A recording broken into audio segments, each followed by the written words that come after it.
histoire est incroyable, mais pourtant cette histoire est 100% vraie.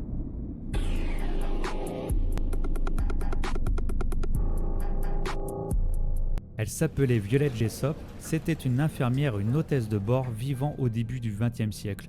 Et ce qu'elle va vivre défie toute logique. En 1911, Violette est à bord du paquebot le RMS Olympique. Il y a une collision avec un croiseur de la Royal Navy. Heureusement, pas de mort, mais était-ce un avertissement? Car l'année suivante, elle embarque sur un tout nouveau paquebot, le Titanic.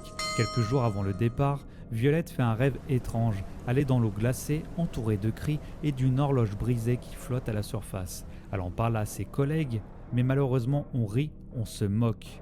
Le 14 avril 1912, le Titanic heurte un iceberg et le paquebot est pourtant condamné. Violette est parmi les rares membres de l'équipage à survivre. Dans un canot, elle revoit exactement la scène de son rêve.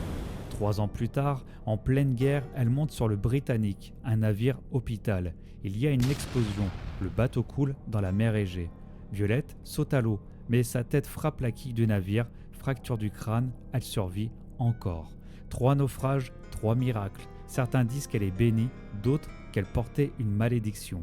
Violette Jessop a fini pourtant par s'éteindre à l'âge de 84 ans, loin des océans.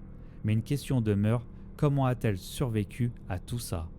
Si cette histoire t'a plu, n'hésite pas à liker et à t'abonner à la chaîne de la Bibliothèque Interdite.